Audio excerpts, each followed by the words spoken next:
नमस्कार। प्रस्तुत है क्लास 8 हिस्ट्री के फर्स्ट चैप्टर के एमसीक्यू प्रश्नों का संग्रह। जेसीईआरटी में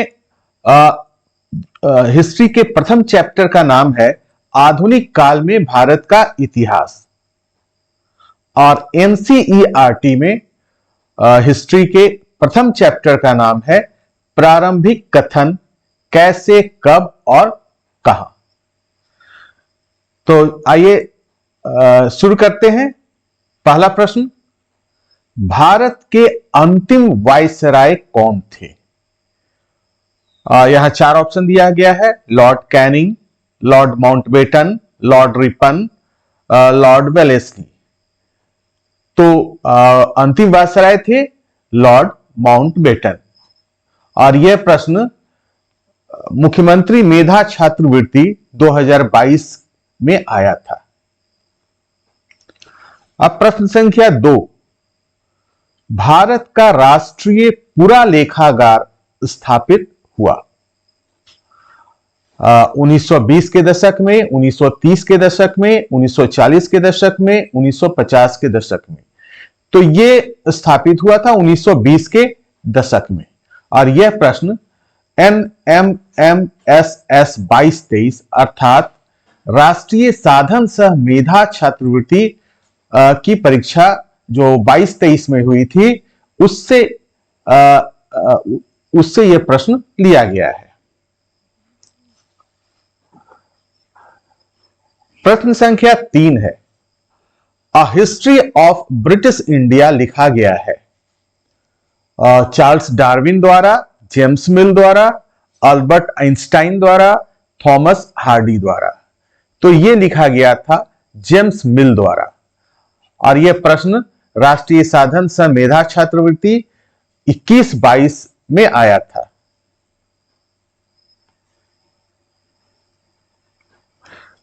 प्रश्न संख्या 4 है, भारत के प्रथम गवर्नर जनरल कौन थे?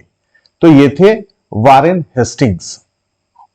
और ये वर्ग 8 बोर्ड 2023 का प्रश्न है। प्रश्न संख्या 5 है, जेम्स मिल कहां का निवासी था? England, Scotland, France, Germany. तो यह था स्कॉटलैंड का। और यह जैक द्वारा जो बोर्ड मॉडल प्रश्न जारी किया जाता है, यह उसी का 2023 का यह प्रश्न है।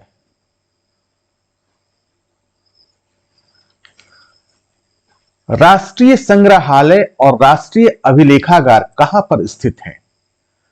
तो यह स्थित है दिल्ली में। प्रश्न संख्या 7 है, इतिहास को कितने कालों में विभाजित किया जाता है? 1, 2, 3, 4। तो 3 भागों में या 3 कालों में भारतीय इतिहास को या कोई भी इतिहास को बांटा जाता है।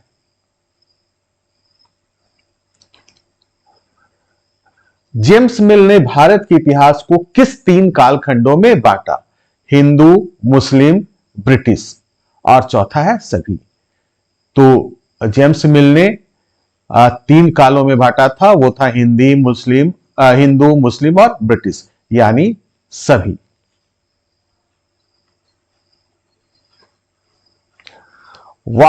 लॉर्ड वारेन हेस्टिंग्स भारत के गवर्नर जनरल कब बने? तो अभी प्रश्न था कि भारत के प्रथम गवर्नर जनरल कौन थे? ये जो लॉर्ड वारेन हेस्टिंग्स है, वो भारत के प्रथम गवर्नर जनरल थे। और ये गवर्नर जनरल बने थे 1773 ईस्वी में। जेम्स मिल जो स्कॉटलैंड का था, द्वारा लिखित पुस्तक का नाम क्या है? तो इनके द्वारा जो पुस्तक लिखी गई थी, वो था a history of British India. भारतीय इतिहास के औपनिवेशिक युग से क्या अभिप्राय है?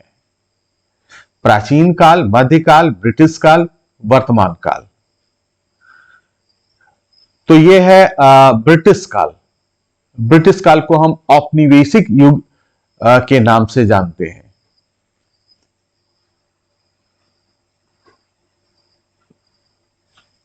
ब्रिटिश काल के महत्वपूर्ण दस्तावेजों को फिर से पढ़ता हूं। ब्रिटिश काल के महत्वपूर्ण दस्तावेजों को बचाकर रखने के लिए क्या बनाए गए? अभिलेखागार, संग्रहालय, एक और दो दोनों, इनमें से कोई नहीं। तो ये दस्तावेजों को बचाकर रखने के लिए जो बनाया गया वो दोनों ही था, अभिलेखागार और संग्रहालय। तो ये सही उत्तर होगा ऑप्शन नंबर 3, एक और दो दोनों। 1817 में भारत के इतिहास को हिंदू, मुस्लिम तथा ब्रिटिश नामक 3 कालों में बांटने वाला स्कॉटलैंड का दार्शनिक कौन था? तो यह था जेम्स मिल। अंग्रेजी काल में जनगणना के माध्यम से निम्न जानकारी प्राप्त की जाती थी: लोगों की संख्या, उनकी जाति, उनके व्यवसाय, उपरोक्त सभी। तो हमारा आंसर होगा उपरोक्त सभी। इन सभी जानकारी के लिए जनगणना अंग्रेजी काल में की जाती थी। देश का शासन अच्छी तरह से चलने के लिए अंग्रेजों ने किस बात को विशेष महत्व दिया? पहला ऑप्शन है सर्वेक्षण, सड़क निर्माण, रेलवे का विस्तार, कठोर दंड विधान। तो यह था सर्वेक्षण। भारत में अंग्रेजी शासन काल को किस नाम से जाना जाता है? तो यह है औपनिवेशिक युग। भारत उस वक्त अंग्रेजों का उपनिवेश था, इसलिए यह औपनिवेशिक युग कहलाता है।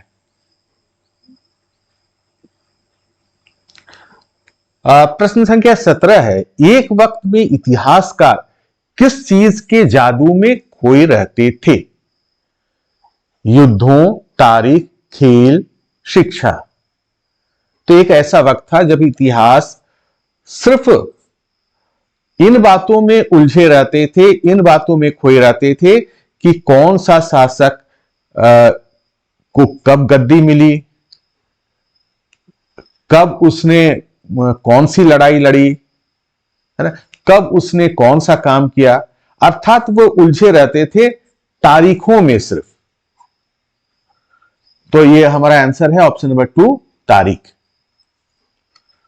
कुछ लोगों की इतिहास के बारे में क्या धारणा है? इतिहास बहुत उबाऊ है, यह बहुत रोचक है, यह मजेदार है, इनमें से कोई नहीं। तो ज्यादातर लोग ये सोचते हैं, उनकी धारणा होती है कि इतिहास बहुत उबाऊ है, लेकिन वास्तव में ये ऐसा है नहीं।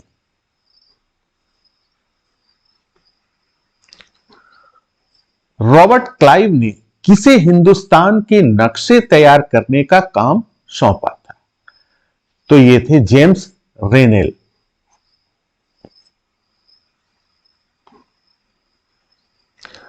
क्वेश्चन नंबर 20, जेम्स मिल को लगता था कि जेम्स मिल एक इतिहासकार था, एक दार्शनिक था जो स्कॉटलैंड का रहने वाला था।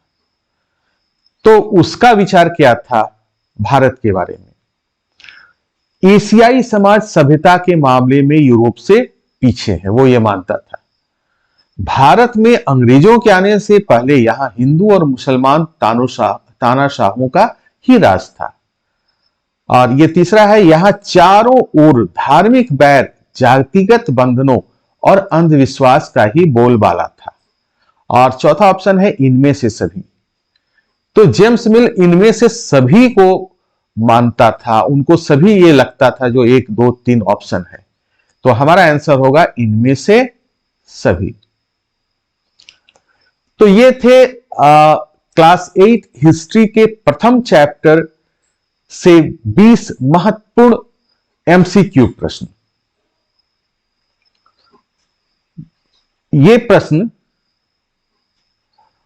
आगामी आने वाले मुख्यमंत्री मेधा छात्रवृत्ति, राष्ट्रीय साधन सह मेधा छात्रवृत्ति, वर्ग 8 की बोर्ड परीक्षा और साथ ही उन सभी परीक्षाओं, प्रतियोगी परीक्षाओं जिनमें कि जीके के अंतर्गत प्रश्न पूछे जाते हैं, उन सभी के लिए ये काफी उपयोगी है।